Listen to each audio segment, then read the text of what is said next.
guys, Joe DeMarco from the Crazy New York Driver Show. Today is Friday, April 19th, 2024. Welcome to another eBay video. Today we're going to be discussing eBay's changes in their calculated shipping method and how it's going to affect you, or if it's going to affect you. I'm also going to talk more about unwarranted negative feedback and other feedback that eBay refuses to remove, as well as the general consensus from most eBay sellers that eBay does not properly value its sellers. Sit down, relax. It's going to be a very interesting video. I'm going to start off by talking about the main topic, which is eBay's change and how they deal with calculated shipping. First of all, let's talk about calculated shipping versus fixed rate shipping. I have always used fixed rate shipping. It's easier and it's less of a hassle for me.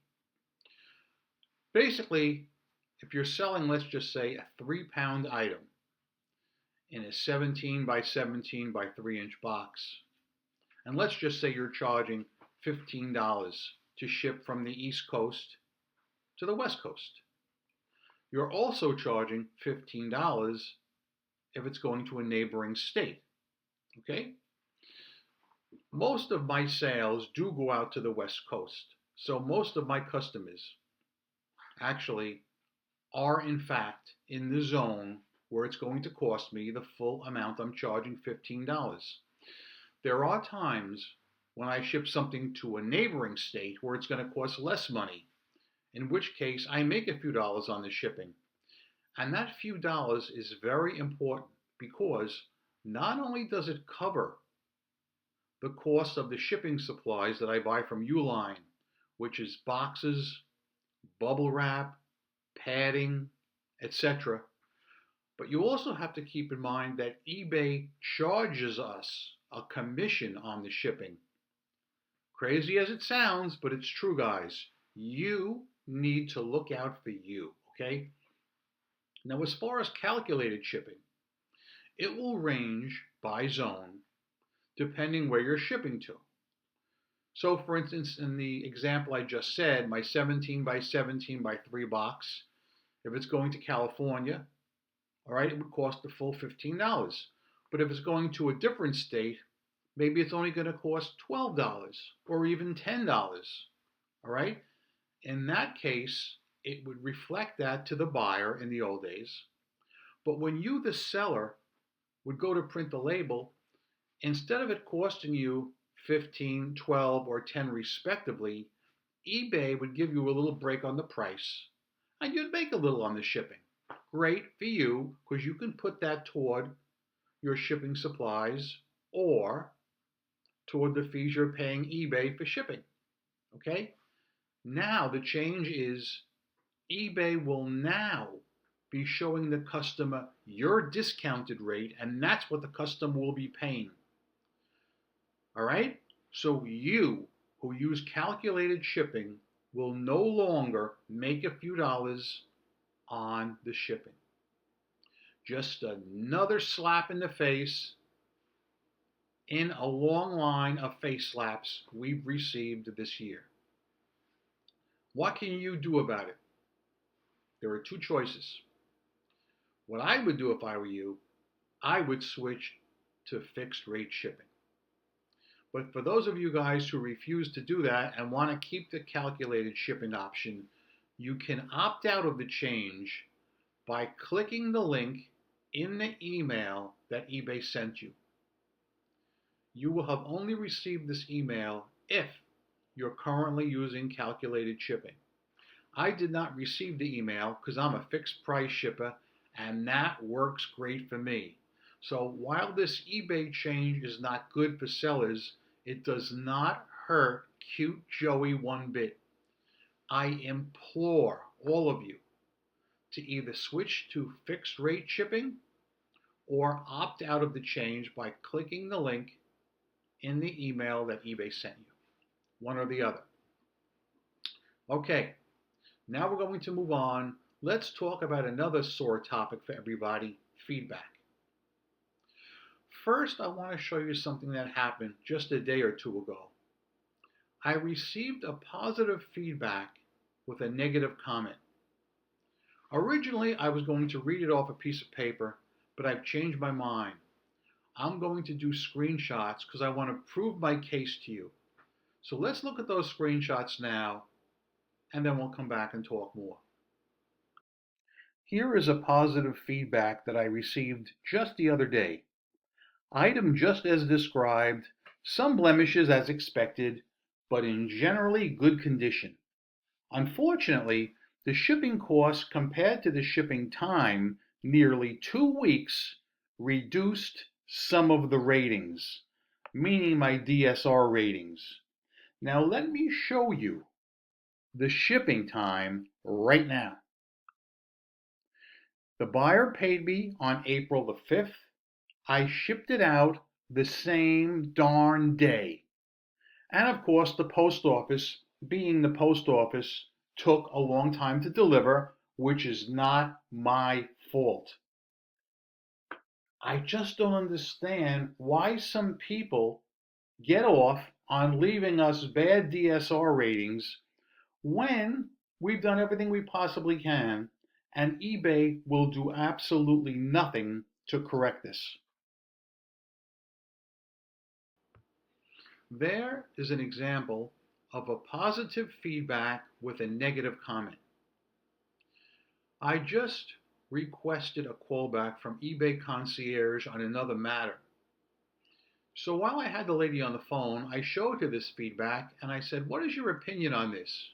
And she looked at it and she said, "Well," she goes, "I could put in for a request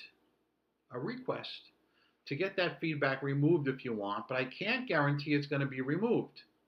And I certainly can't edit the feedback to leave just the good part in and remove the bad part."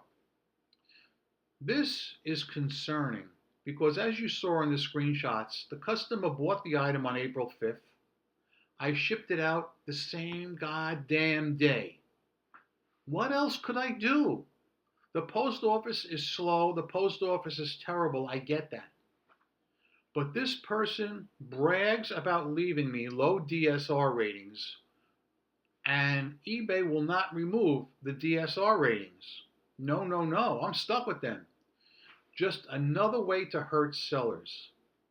These DSR ratings were a failure from the very start. And in the early days, they didn't bother me. But now there's such a consortium of things orchestrated by eBay to undermine sellers' good name and good feedback percentage that it's just so disheartening. It really is. While on the subject of feedback, I want to talk a little bit more about the negative feedback I received a few weeks ago. Most of you guys probably remember the feedback, but I realize there are some people who just hopped onto this video that didn't see the feedback that I'm talking about a few weeks ago. So here's a really quick cutaway to look at it once again. Just in case any of you guys do not remember the feedback in question, this is it. The feedback simply says the word thanks with a negative rating. Now, as I just said, earlier I requested a call back from concierge about another matter, and I showed her that false positive feedback, and I also brought up this negative feedback once again. There are some of you people, very few, but there are a few, that actually honestly believed that this buyer made a mistake and clicked negative by accident when they really meant positive. Not many, maybe I think 3 of you. And you also said that I should reach out to the buyer and try and get him to change his rating. Now, I showed you last time that he rated everybody thanks with a green star and me thanks with a red dot. That doesn't happen by accident. But yet, there are 3 marshmallows out there that are soft enough to believe that this person really made a mistake.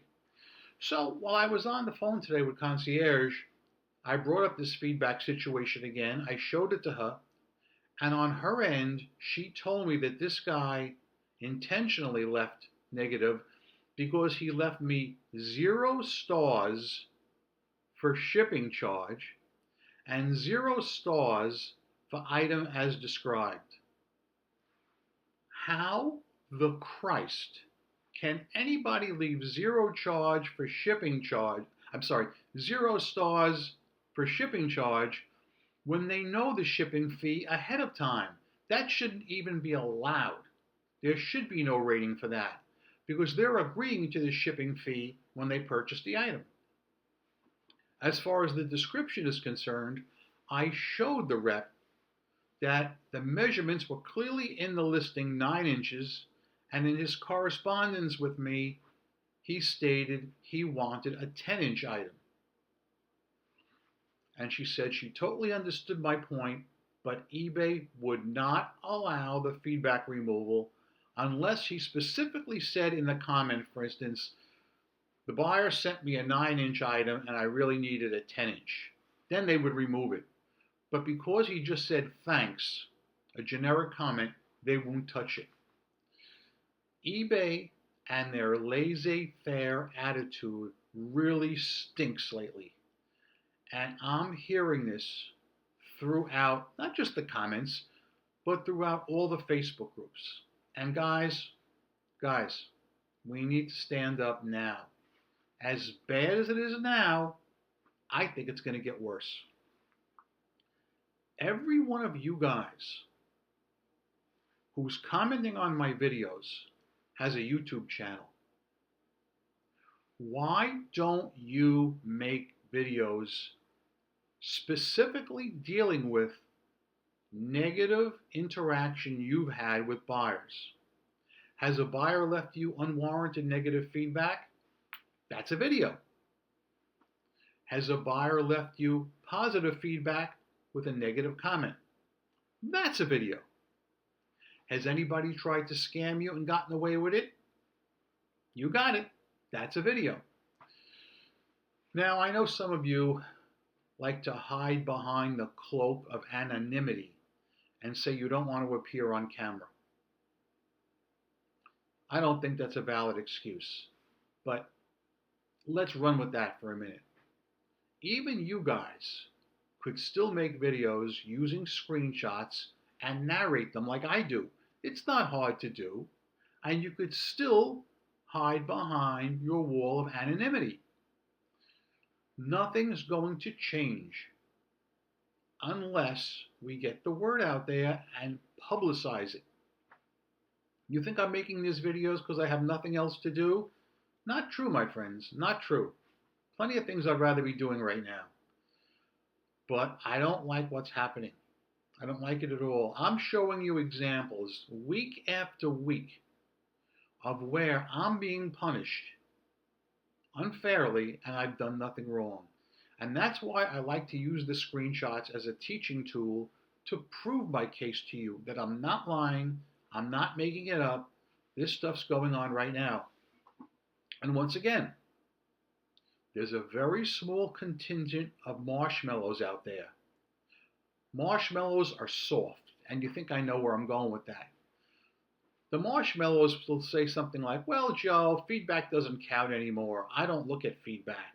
Nobody looks at feedback. Everyone's feedback is 95.5 or 98.7 or whatever you want to come up with.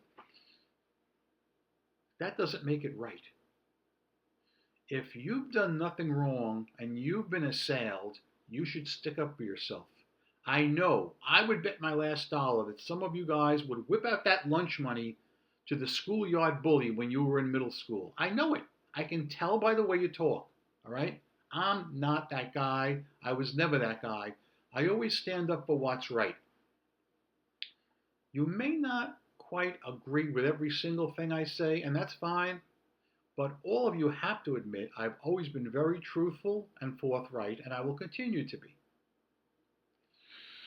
I still think at this time you can make good money selling your items on eBay, but I'm very concerned with what's going to happen down the road. Because if we continue to allow ourselves to be exploited, as I've showed you the last few weeks or months, I think it's only going to get worse. Stand up for your rights. Speak up. People will respect you when you speak up. Believe me. I came out here on camera weeks ago and I said I knew that that customer did not make a mistake by leaving me the negative with the word thanks. He did that on purpose. I've been in retail since I was a little kid. I don't want to brag and say I have a gift, but I do. I can always tell whether I'm talking to a person in person, on the phone, or going back and forth online. I can tell, all right?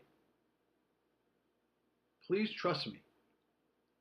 Guys, I'm Crazy New York Driver and you're not.